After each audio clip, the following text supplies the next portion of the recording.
বৈশ্বনাথ দা, ticket না পেয়ে এবার মুখ্যমন্ত্রীর পরিবারেই তো ক্ষোভ। না, আমি যতক্ষণ আপনি দেখালেন আমি এটা দেখলাম যে একটা ফোনই দেখালেন, তারপরে আবার উনি বলছেন যে আমার ভুল বা আমি দিদির পাশে রয়েছি।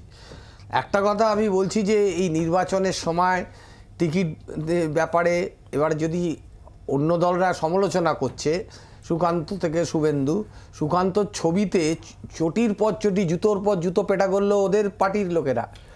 সেইখানে দাঁড়িয়ে একটা মান অভিমান বা কেউ একটা বলেছে, কে একটা পোস্ট করেছে, সেটাকে বড় করে তৃণমূলকে পেছনে লাগতে গেলে আসলে অন্যরা অতটা অপ্রাসঙ্গিক যে তৃণমূলকেই পেছনে লাগতে হয় সেটা বুঝতে পারি আমি।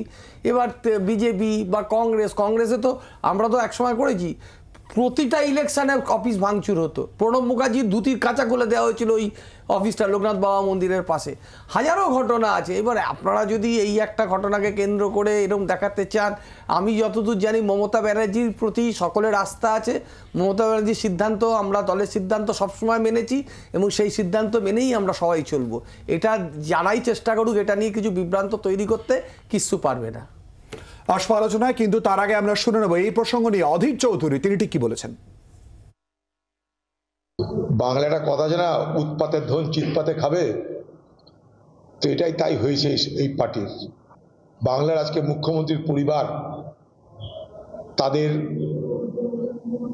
সমাজে অবস্থান, তাদের ক্ষমতার ব্যাপ্তি, তাদের ঔদ্ধত্যের প্রকাশ আপনারা সব জানেন। তাই স্বাভাবিকভাবেই একটা সময় আসে যখন ক্ষমতার দরকার হয়। শুধু দিদি একা ভোগ করবে কেন, শুধু খোকাবাবু ভোগ করবে কেন, আমরাই বাকি কম যাই। তাই তার পরিবারের মধ্যে এই প্রতিযোগিতা লাগাটা স্বাভাবিক। আসবো আলোচনায় অঙ্কন, বৈশ্বনাথ দা বলছেন যে বড় করে দেখানো হচ্ছে। না, নিঃসন্দেহে এটা তো একটা বড় করেই দেখানো হচ্ছে। কারণ আপনাকে বুঝতে হবে, এই যে তৃণমূল কংগ্রেসের যে মডেল, তৃণমূল কংগ্রেসের যে অন্তর্দ্বন্দ্বের লড়াই, এইটা কালীঘাটের কোন্দল থেকে বকটুয়ের মানুষ পোড়া অবধি সবটাই হচ্ছে ভাগের লড়াই। মধুভাণ্ড কে খাবে। এখন আমি এই বাবুর প্রতি আমার সিম্প্যাথি রয়েছে, কারণ মমতা ব্যানার্জি, উনি তো দেখতে পাচ্ছেন মমতা ব্যানার্জির ভাই হয়ে গোটা পৃথিবীর মধ্যে একটা সমাজসেবা নামক একটা পেশা রয়েছে, যে পেশায় রোজগার করতে পারছেন এক ভাই কার্তিক ব্যানার্জি এবং তার স্ত্রী কাজরি ব্যানার্জি, এবং সমাজসেবা করে 5 কোটি টাকার সম্পত্তি করা যাচ্ছে। আরেক ভাই ওই অজিত বাবু সম্ভবত, তিনি আবার তার সপরিবারে, তার স্ত্রী, তার ছেলে, তার ছেলের মানে পুত্রবধূ সবাইকে নিয়ে লিপস অ্যান্ড বাউন্স কোম্পানি খুলে কি বিক্রি করে, কি ব্যবসা করে জানা নেই, কোটি কোটি টাকার সম্পত্তি করতে পারছে। তো তাহলে তিনি ভাবছেন যদি মমতা ব্যানার্জির ভাই হয়ে কেউ কাউন্সিলর হয়ে 5 কোটির সমাজসেবা করে সম্পত্তি করা যায়, কেউ মানে জলের বোতল বিক্রি করে কোটি কোটির সম্পত্তি করা যায়, 4 তলা 5 তলা বাড়ি করা যায়, 30খানা প্লটের মালিক হওয়া যায় ব্যানার্জি পরিবারের, আমরা শুনতে পেয়েছি, সংবাদপত্রে পড়েছি, তাহলে আমি কি অপরাধ করলাম? আমিও তো এক ভাই।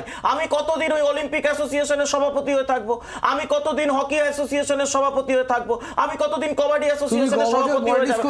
এক সেকেন্ড দাদা, আপনি সিনিয়র, আপনি আমাকে একটু বলার, না না আমি আমার ব্যক্তিগত আক্রমণ করছো না, না কাউকে ব্যক্তিগত আক্রমণ করছি না, আমি তো আমাকে বলার স্পেসটা দিন, তারপর আপনি বলবেন নিশ্চয়ই। এবার তাহলে উনিও ভাবছেন যে আমিও সেই মধুভাণ্ডটা পেতে চাই। এবার দেখুন, এইখানে বৈশাদা কংগ্রেসের প্রণব মুখার্জির কথা বললেন, আমাদের সুকান্ত মজুমদারের কথা বললেন। আচ্ছা, নবজোয়ারে কি হয়েছিল? তৃণমূলের মধ্যে মারামারি হয়েছিল, বাঁশ দিয়ে মাথা ফাটিয়ে দেওয়া হয়েছিল অভিষেক ব্যানার্জির সামনে, এ চোর ও চোর, নিজে তৃণমূলে কংগ্রেসই বলছে।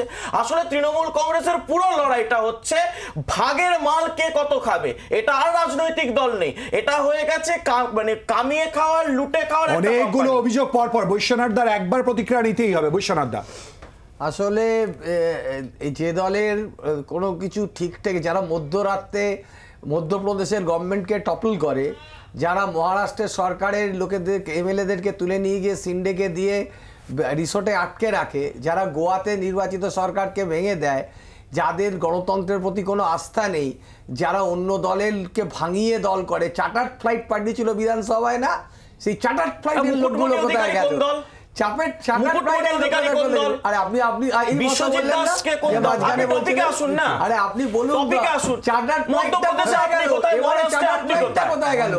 অমিত শাহের সেই চার্টার্ড ফ্লাইট যাদের নিয়ে গেছিলেন তাদের